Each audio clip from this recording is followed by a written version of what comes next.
Welcome to my 15th Harry Potter review. I'm John Barry, and today I'm reviewing part 2 of the film adaptation of the 7th and last Harry Potter book, Harry Potter and the Deathly Hallows.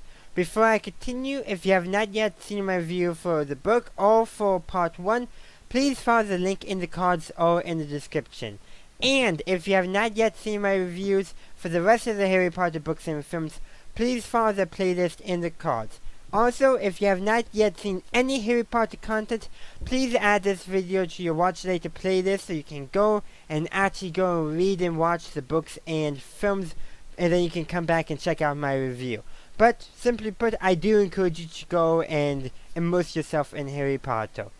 And my question for you today is, what did you think of Harry Potter and the Deathly Hallows Part 2? To begin with, I prefer the book, just like I've preferred all the books for the Harry Potter over the films.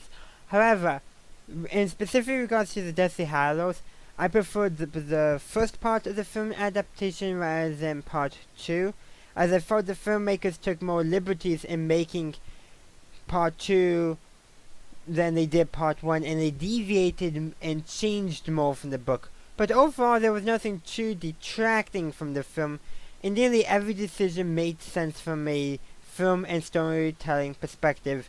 Even though it did differ from the book, they stayed true to the movies. I will save my biggest problems to the end of my review, but to start off, I appreciate how the filmmakers added in the scenes where Ron and Hermione went down into the Chamber of Secrets to obtain some basilisk fangs to destroy the Horcruxes. While them deciding to kiss them, there was beautifully shot. I felt like the timing was off. As you're in the middle of a life and death situation, you had just destroyed the Horcrux, there's at least one more to destroy, and you waste a few seconds kissing. I know they wanted to showcase that Ron and Hermione fully realized their feelings for each other now, but at the same time, it's like, why do that in the middle of a life or death situation? Afterwards will make a bit more sense. For me, that was just a timing issue more than anything. However, the film actually did a very good job showing the viewer that Hermione's anger at Ron for leaving her and Harry temporarily during the Horcrux search had ended and established them as a couple. And then there is a cringe scene between Voldemort and Draco that the filmmakers added. While this scene deserves its cringe and dislike, it actually does have a purpose, as it shows how Voldemort understands nothing about emotions, feelings, and love. As Draco only went over to the side that he was on to be with his own parents, for Draco to be with his parents. And then, as soon as Harry reveals that he's alive, the Malfoys just flee the bat of Hogwarts. And, well, it does showcase that them as a family, because they want to stay a family and they love each other, that they have abandoned Voldemort and his causes. Something that Voldemort would not understand. Love, family. Voldemort does not understand that. And so that cringe scene where Voldemort gives a very awkward hug to Draco does have a purpose, and its cringiness is its purpose, which I think is just unique when you can use cringe for storytelling purposes. I would like to see that done more in films and television, like purposely awkward scenes that makes you question what were the filmmakers thinking, but it serves good storytelling purposes and helps with characterization. I really enjoyed the scene because of the characterization that it serves more than the scene itself. If that makes sense. But I really did think the scene did a good job in showing how Voldemort doesn't understand emotions, family, and love. That's where the scene shined, showing what Voldemort doesn't understand. Ginny's character throughout the Harry Potter films has either been underused or misused, as I felt like the filmmakers did not properly understand her character. But I feel like they did it decently right in this film, as a couple of things, but to start off with that, they did make it clear that when Ginny sees Harry, when Harry arrives back at Hogwarts, that she still deeply cares for him.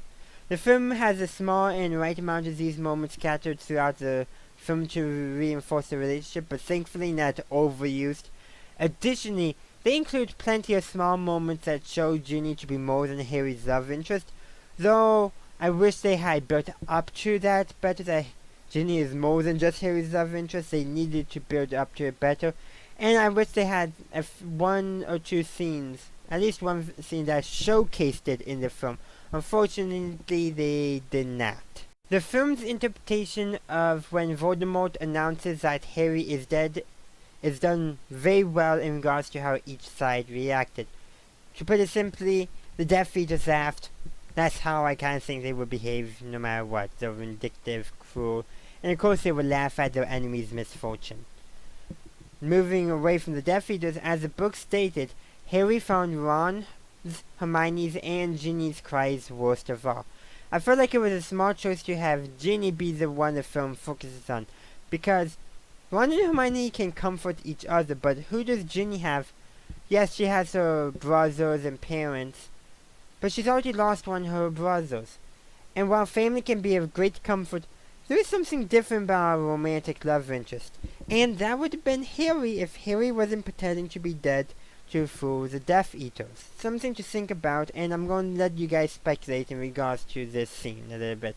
Kind of your interpretation, because I think this scene and the decisions of the filmmakers is very much up to interpretation. Now for my 2 complaints. First, in the film, Harry never told Neville that he, Neville, needed to kill Nagini if he got the chance, as Harry was heading off to be killed by Voldemort. I found it strange that the film just had Neville instinctively know what to do, as we have no reason to believe that he knows Harry's plan as Ron and Hermione do. The film makes it seem like it was all up to chance, and I didn't quite like that. Second, I wish the film had Harry repair his original wand with the Elder Wand before he destroyed the Elder Wand. It would still be a very powerful scene, as we would get to see Harry's only use as the most powerful wand is to repair his first wand. Then he would destroy the Elder Wand so that it would never be misused again and cause more deaths.